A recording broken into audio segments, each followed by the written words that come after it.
dengan sastra? Menurut saya, sastra itu adalah karya seni yang menggunakan bahasa sebagai medianya.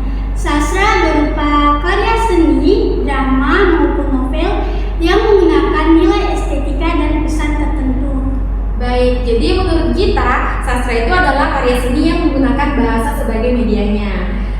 Menurut Uyun, mengapa sastra penting bagi generasi muda? Sastra sangat penting karena dapat meningkatkan kemampuan berbahasa, memperluas wawasan, dan membantu generasi muda untuk memahami berbagai hidup melalui cerita yang dibacanya.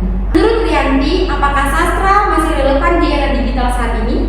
Tentu saja. Walaupun teknologi berkembang pesat, sastra tetap relevan dalam mengajarkan nilai-nilai kehidupan, empati, dan kita bisa berpikir kritis. Bahkan, sastra dapat diambil melalui platform digital loh. Oke, baik. Dan di era sekarang ini berarti walaupun pemanfaatan digital semakin pesat, tapi sastra tetap penting di era saat ini ya. Betul. Oke. Menurut kalian, apakah menulis karya sastra juga penting? Dari kita dulu.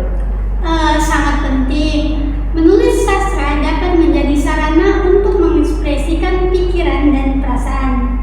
Nah, selain itu, menulis juga melatih kemampuan berpikir kreatif dan kritis. Iya, bahkan karya sastra bisa menjadi media untuk menyampaikan pesan sosial kepada masyarakat. Oke, jadi menulis karya sastra ini bermanfaat untuk mengekspresikan ide dan perasaan serta kreativitas kita.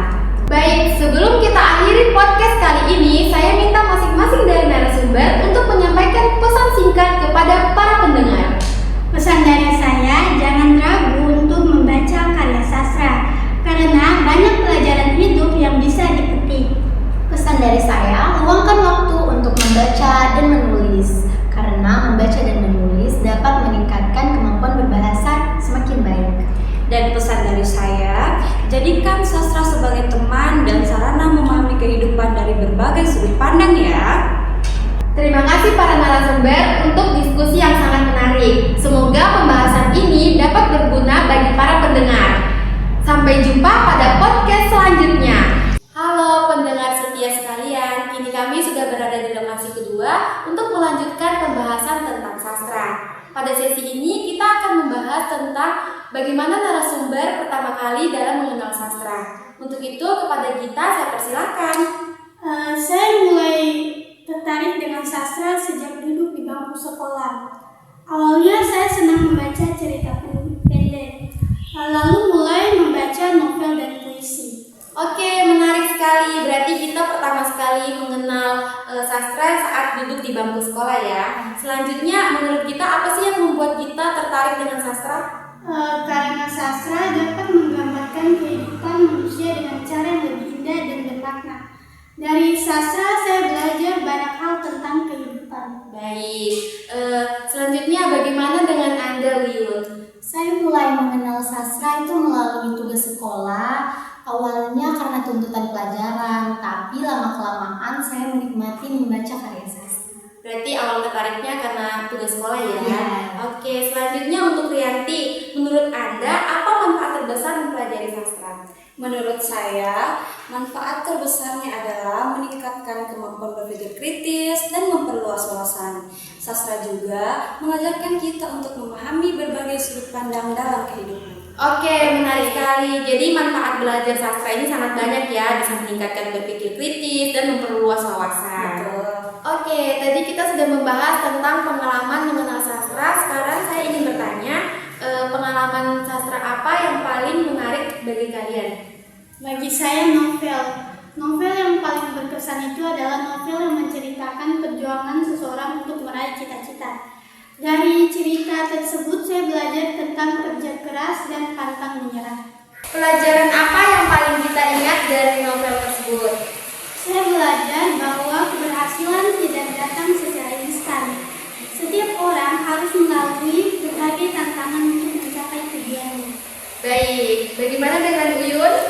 Kalau saya lebih menyukai cerpen karena ceritanya singkat tetapi memiliki makna yang mendalam. Banyak cerpen itu mengangkat kehidupan masyarakat sehari-hari sehingga mudah dipahami.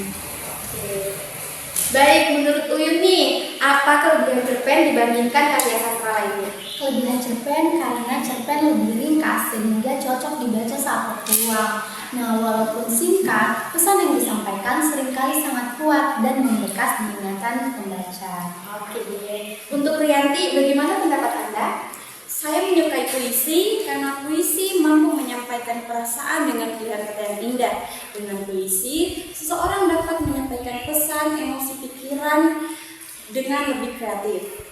Oke, apakah puisi masih diminati oleh generasi muda saat ini? Menurut saya masih, bahkan sekarang banyak puisi yang dibagikan melalui media sosial sehingga lebih mudah dikenal oleh masyarakat, terkhususnya oleh anak muda.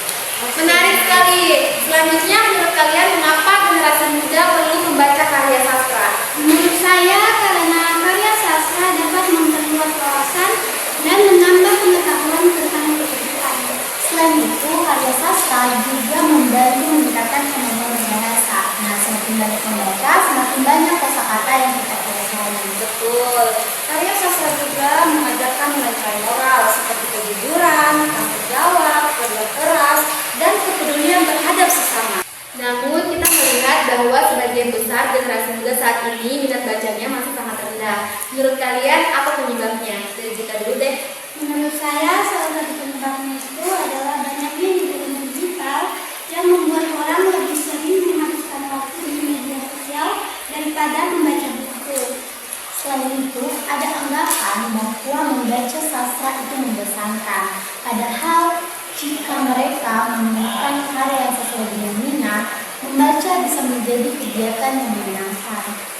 Faktor lingkungan juga berpengaruh. Jika seseorang tumbuh pada lingkungan yang gemar membaca, biasanya minat bacanya akan lebih tinggi. Baik, lalu menurut kalian bagaimana cara meningkatkan minat baca terhadap sastra? Menurut saya melalui dengan membaca karya yang ringan dan menarik. Tidak perlu langsung membaca karya yang terlalu sulit.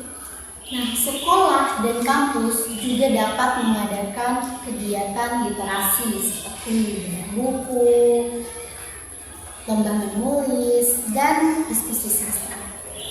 Manfaatan teknologi juga penting. Karya sastra dapat dipublikasikan melalui media digital sehingga lebih mudah diakses oleh masyarakat. Sebelum kita mengakhiri podcast ini, saya minta harapan dari masing-masing narasumber terhadap perkembangan sastra di Indonesia. Saya berharap semakin banyak generasi muda yang mencintai sastra dan menjadikan membaca sebagai kebiasaan. Saya berharap para penulis Indonesia terus menghasilkan karya-karya berkualitas yang dapat menginspirasi pembaca. Saya berharap sastra Indonesia bisa lebih dikenal, baik di tingkat nasional maupun internasional, sehingga kekayaan budaya bangsa bisa diperkenalkan kepada dunia. Oke, terima kasih atas pendapat yang sangat menarik. Dari diskusi hari ini, kita dapat memahami bahwa karya sastra ini sangat penting, baik sebagai sarana hiburan, pendidikan, pengembangan karakter. Semoga diskusi hari ini bisa menambah wawasan kita dan semakin mencintai sastra di Indonesia. Saya selaku moderator mengucapkan banyak terima kasih kepada narasumber dan seluruh pengikut podcast yang sudah mengikuti sampai saat ini. Sampai bertemu di episode selanjutnya.